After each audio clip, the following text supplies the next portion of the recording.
and the rain is coming through the flooring, we're getting drenched. And I look at John and I said, well, thank God there's no sharks.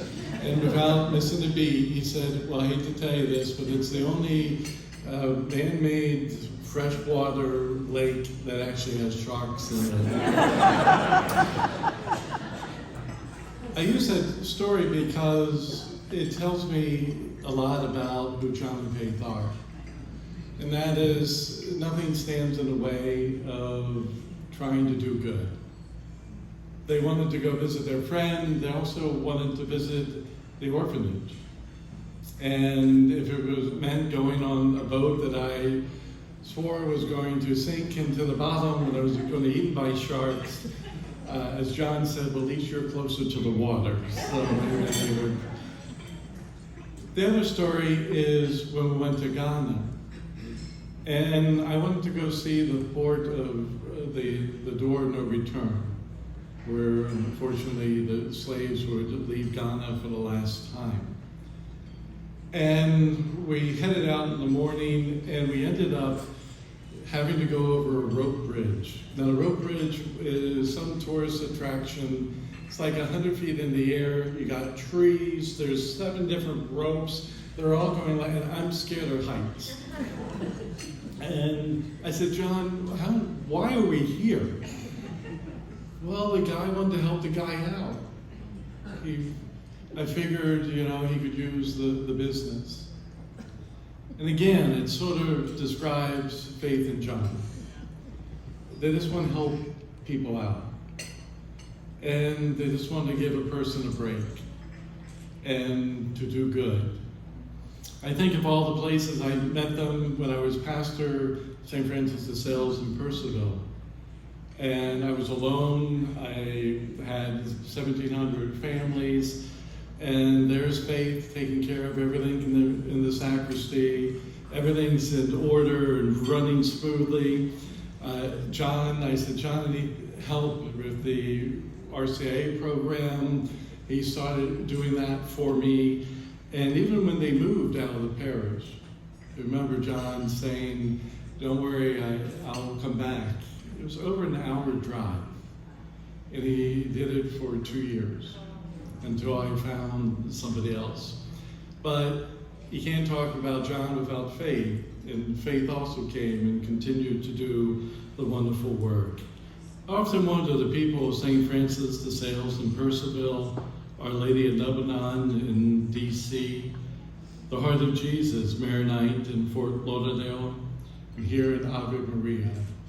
How many souls have been touched by 2 people that simply want to do good and to try to lift people up. And the world often laid a heavy burden with a lot of suffering. I always admire them too, because like Job in the Old Testament, Satan of course goes and says, of course they're doing well, they have everything. They have their health, they have their wealth, they have their friends, they have everything. But take it away and let's see where the faith is.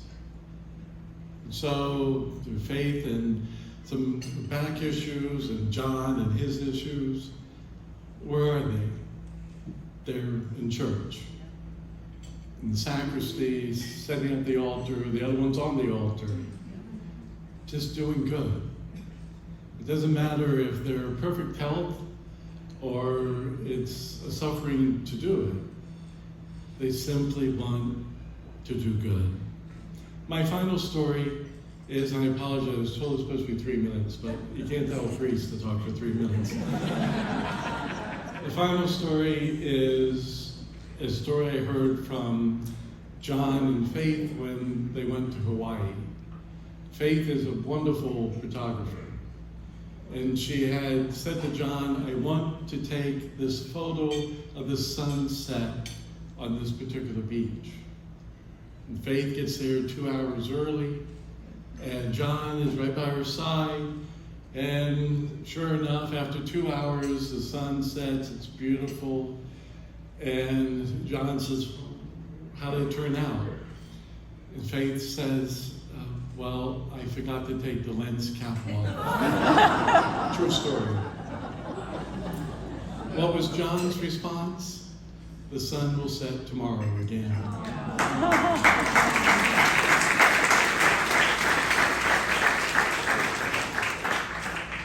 So, John and Faith, it truly is an honor to be here and to just give a few words to say how wonderful you are. It's a privilege to call you my friends. It's a privilege to have made those journeys with you. I'm thankful I was not eaten by the sharks, but I'm thankful for your witness, your faith, your example. As St. James says, you know, it's not only words but actions, and your actions certainly reflect the gospel values. And I'd like to introduce Father Vidal, the pastor of our community.